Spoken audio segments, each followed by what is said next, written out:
அல்ஹம்துலில்லாஹ் வஸ்ஸலாத்து வஸ்ஸலாமு அலா ரசூலில்லாஹ் வலா ஆலிஹி வஸஹ்பி வமன் தபியஹும் பிஇஹ்சானின் இலா யௌமித்தீன் அம்மா பஅத்.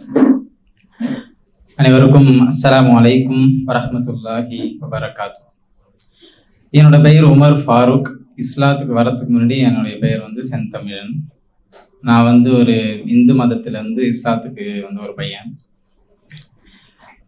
இந்து மதத்திலேருந்து இஸ்லாத்துக்கு வந்ததுக்கான காரணம் இந்து மதம் ஒரு மோசமான ஒரு மதம்.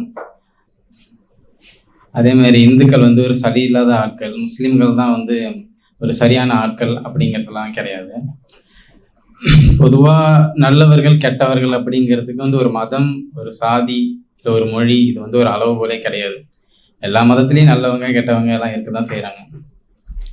அதேமாரி பொதுவாக எல்லார்ட்டையுமே ஒரு கருத்து இருக்குது. என்னென்னா, எல்லா மதமுமே நல்லது தானே சொல்லுது. அது உண்மைதான்.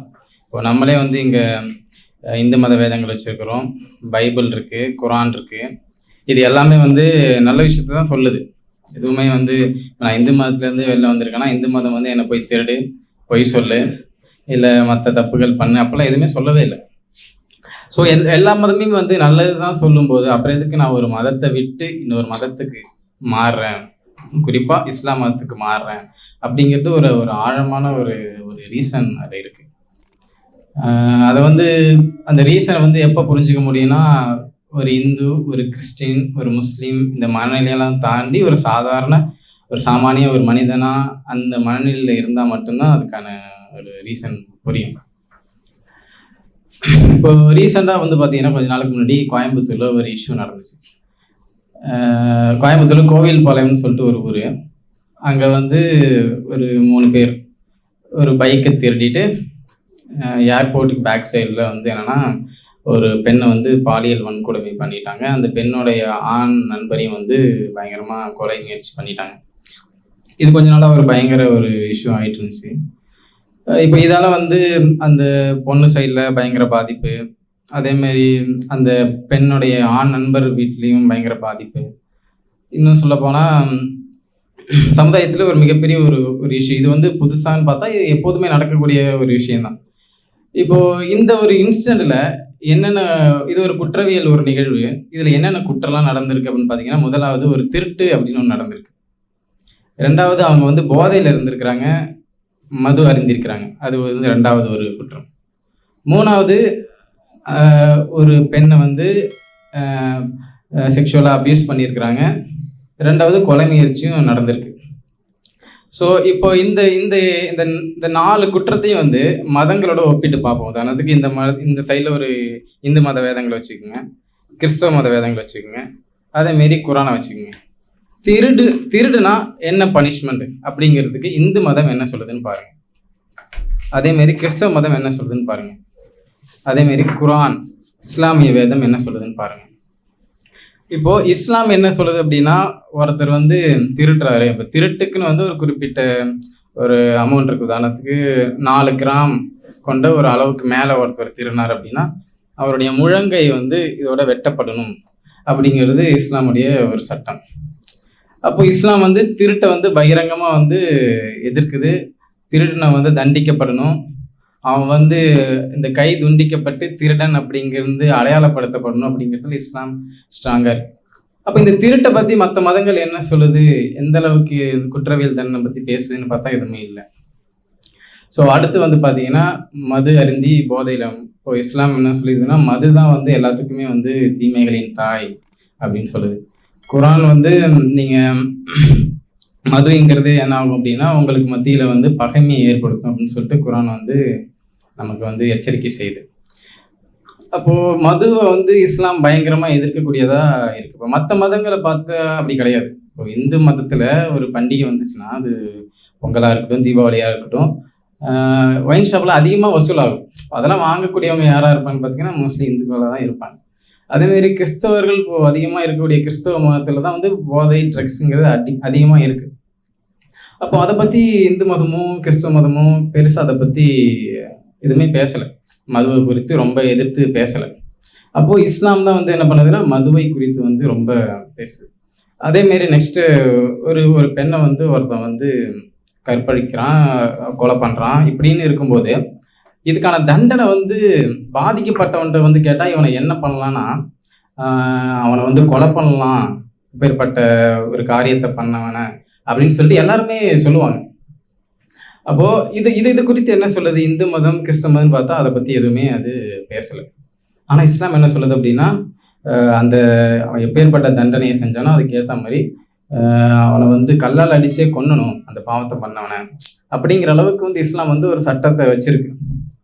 அப்போது இப்போ இந்த இந்த குற்றவியல் சம்பவத்திலலாம் பாதிக்கப்பட்டவன் ஒருத்தவன் இருப்பான்ல, அந்த பாதிக்கப்பட்டவனுக்கு எது திருப்தியாக, எது சாட்டிஸ்ஃபைடாக ஒரு தீர்ப்பு இருக்குமோ அதை தான் இஸ்லாம் சொல்லுது. அப்போ மற்ற இந்து மதமும் கிறிஸ்தவ மதமும் இதை பற்றி எதுவுமே பேசலை. ஏன் பேசலை அப்படின்னா, இந்து மதம் இப்போது நான் ஒரு இந்துவாக இருக்கிறேன் அப்படின்னா, எனக்கு ஏதாவது ஒரு கஷ்டம் அப்படின்னா நான் போய் கோயிலுக்கு போவேன். எனக்கு ஏதாவது ஒரு தேவை அப்படின்னா கோயிலுக்கு போவேன். வெறுமனே ஒரு பொட்டு வைக்கிறதுலையும் ஒரு தேங்காய் உடைக்கிறதுலையும் இன்னும் ஒரு தோப்புக்கரணம் போகிறதோட அந்த இந்து மதம் முடிஞ்சு போயிடும்.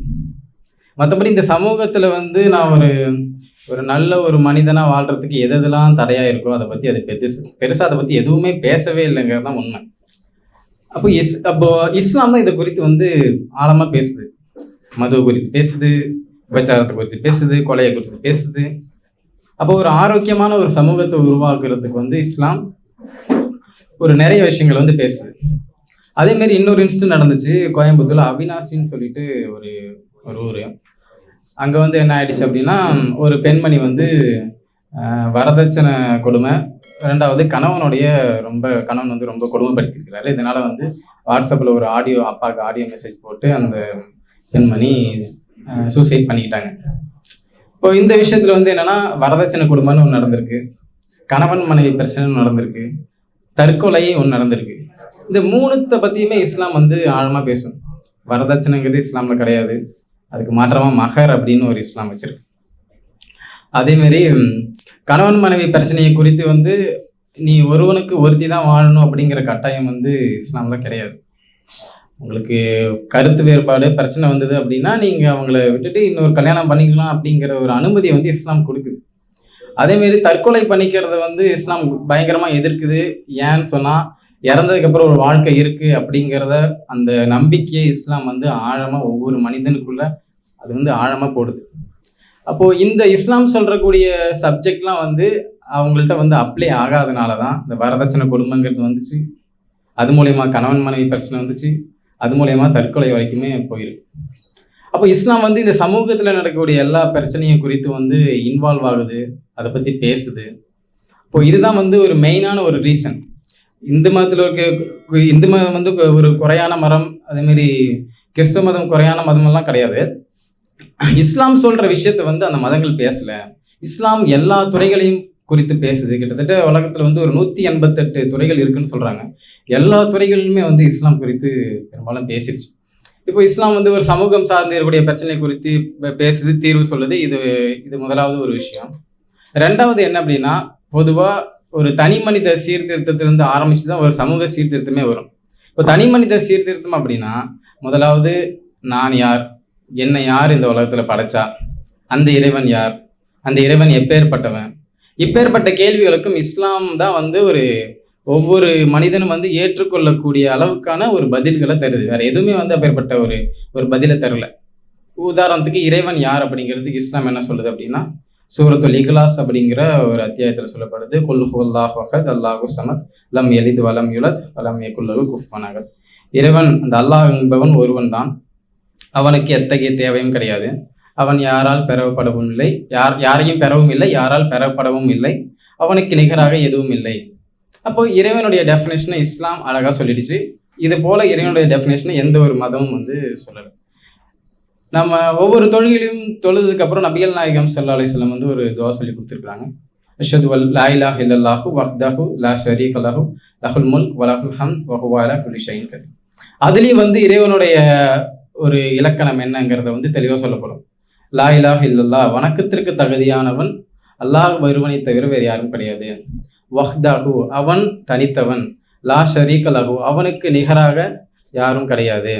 லஹுல் முல்க், ஆட்சி அதிகாரம் அவனுக்கு தான் உரியது. வலஹுல் ஹம், அவன்தான் புகழ் அனைத்தும் அவனுக்கு தான் உரியது. வஹுவாலா குல்லி ஷைன் கதீர், அவன் அனைத்து பொருள்கள் மீதும் ஆற்றல் உடையவனாக இருக்கிறான்.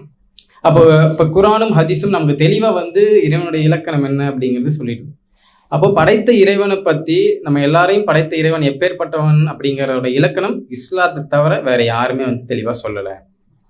இது ஒரு ரீசன் நான் இஸ்லாத்துக்கு வந்தது. அடுத்து சொல்ல போனால், இப்போ அந்த இறைவன் வந்து எப்பேற்பட்டவன், அவன் இந்த உலகத்தை எப்படி படைச்சிருக்கிறான், ஏன் படைச்சிருக்கிறான், யாருக்கு படைச்சிருக்கான்னு பல கேள்விகள் இருக்குல்ல. இந்த கேள்விக்கான பதில்களுமே வந்து எங்கே இருக்குது அப்படின்னா இஸ்லாமில் மட்டும்தான் இருக்குது. முதலாவது குரான்ல முதலாவது அத்தியாயத்திலே முதலாவது வசனத்திலே சொல்லப்படுது. என்ன சொல்லுதுன்னா, அல்ஹம்துலில்லாஹி ரப்பில் ஆலமீன். இந்த அகில உலகத்தையும் படைத்த இறைவன் அப்படின்னு ஒருவன் இருக்கிறான் அப்படிங்கிற ஒரு இறை நம்பிக்கை தான் இஸ்லாத்தோட அடிப்படை. ஒவ்வொரு மனித உள்ளத்திலையும் வந்து இது இஸ்லாம் வந்து ஆழமாக சொல்லிடுது. உன்னை படைச்ச இறைவன் ஒருத்தவனை பார்த்துக்கிட்டே இருக்கிறான். நீ வெளிப்படையாகவோ மறைமுகமாகவோ, நீ வெளிச்சத்தில் இருந்தாலும் இருட்டில் இருந்தாலும், நீ தனியாக இருந்தாலும் 4 பேருக்கு முன்னாடி இருந்தாலுமே வந்து இறைவன் உன்னை ஒருத்தர் பார்த்துட்டு இருக்கிறான் அப்படிங்கிறது இஸ்லாத்தோடைய அடிப்படையான ஒரு நம்பிக்கை. இப்போது நாத்திகம் சொல்கிற மாதிரி கடவுள்லாம் ஒன்றுமே கிடையாது, இந்த உலகம் தானாக படைக்கப்பட்டு வீணாக இயங்கி கொண்டு இருக்கிறது அப்படிங்கிற ஒரு நம்பிக்கையெல்லாம் கிடையாது. அப்போ இஸ்லாம் வந்து இறை நம்பிக்கை வந்து ஆழமாக போதிக்கக்கூடிய ஒரு மார்க்கம். சரி, இறைவன் இருக்கிறான், அப்போ இந்த உலகத்தை எப்பேற்பட்டதாக படைச்சிருக்கேன் அப்படின்னா, ஒமா ஹலக்ன சமாவத்தி வல்லார் ஒமா பைனஹுமா லயபின். இந்த வானங்களையும் பூமியையும் எப்படி படைச்சிருக்கேன் அப்படின்னா வீணுக்காக படைக்கல, இப்போ எல்லாத்தையும் ஒரு காரணத்துக்காக படைச்சிருக்கிறான் அப்படின்னு ஒரு விஷயம் சொல்கிறான். அப்போது இறைவன் இன்னொரு குரான் வசனம் சொல்லும்போது, ஹுவல்லதி ஹலக்கலக்கும் மாஃபில் அர்லி ஜமியா. இந்த உலகத்தை வந்து நான் யாருக்காக படைச்சிருக்கேன் அப்படின்னா மனிதனுக்காக படைச்சிருக்கிறேன் அப்படின்னு மனிதனை முன்னிறுத்தி தான் வந்து இறைவன் வந்து சொல்கிறான். இந்த உலகமே யாருக்காக படைக்கப்பட்டிருக்கு, உனக்காக தான் படைக்கப்பட்டிருக்குன்னு மனிதனை முன்னிறுத்தி சொல்கிறான். இப்போ இந்த மனிதரை வந்து எப்படி படைச்சிருக்கானா, உலக்கது கர்ரம்னா பனி ஆதம, இவனை நான் படைத்த படைப்பிலே ஒரு மிகவும் சிறந்த ஒரு கண்ணியமான ஒரு படைப்பாக படைச்சிருக்கிறேன்.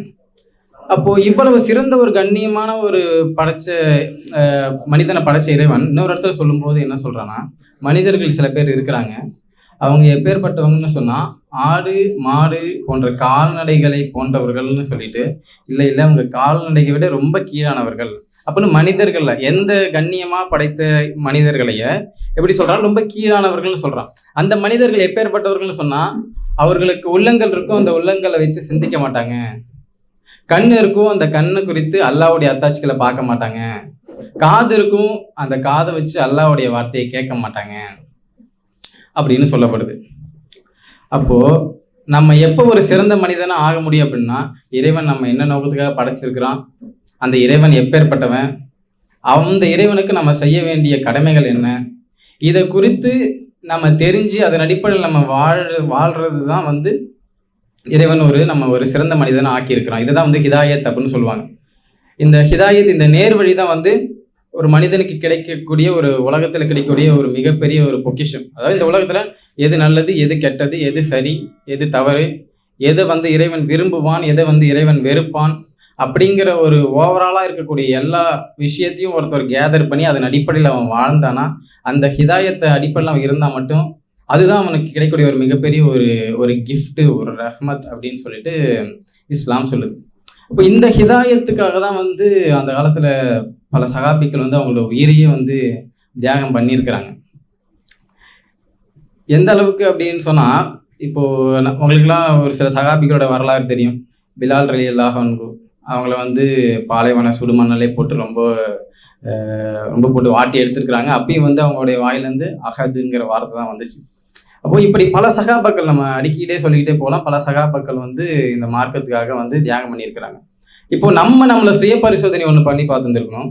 நான் இஸ்லாத்தை ஏற்றுக்கிட்டதுக்கும் நான் இஸ்லாத்தை ஃபாலோ பண்ணுறதுக்கும் ஏதாவது எனக்கு இங்கே ஒரு ஸ்ட்ரகிள் இருக்கா, ஏதாவது ஒரு கஷ்டம் இருக்கான்னு பார்த்தா ஒன்றுமே இல்லை.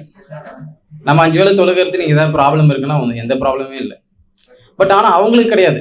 அவங்களுக்கு வந்து பல பிரச்சனை இருந்துச்சு, பல குடைச்சல் கொடுக்கக்கூடிய மக்கள் அந்த டைமில் இருந்தாங்க.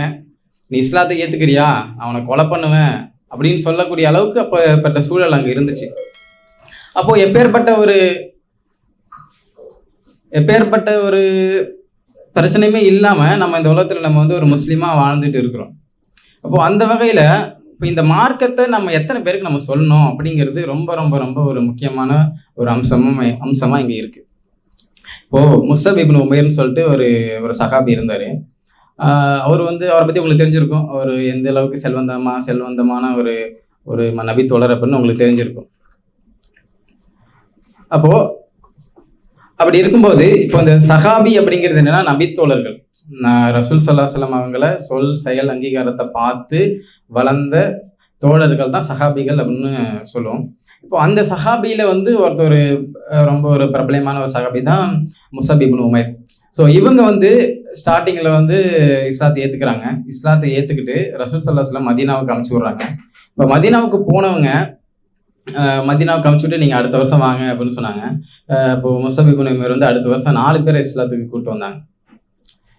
4 பேருக்கு இஸ்லாத்துக்கு கூப்பிட்டு வந்ததுக்கப்புறம் கொஞ்ச நாள் சென்று நீங்கள் சரி ஓகே அடுத்த வருஷம் வாங்கன்னு சொன்னதுக்கப்புறம் அடுத்த வருஷம் அவங்க வந்து 20 பேரை இஸ்லாத்துக்கு கூப்பிட்டு வந்தாங்க. அப்புறம் இன்னும் அடுத்த வருஷம் போகும்போது யாருமே கூப்பிடாம தனியாக வந்தாங்க. அப்போது ரசூல்லா கேட்குறாங்க, உமைரே என்ன தனியாக வந்திருக்கிறீங்க அப்படின்னு கேட்கும்போது, ரசூல்லா அங்கே வந்து எல்லாருமே இஸ்லாத்தை ஏற்றுக்கிட்டாங்க, எல்லாரும் இங்கே கூப்பிட்டு வர முடியாது, நீங்கள் அங்கே வாங்க அப்படின்னு சொன்னாங்க. அப்போ அந்த அளவுக்கு அவங்களுடைய வந்து தாவா வந்து அங்கே இருந்துச்சு.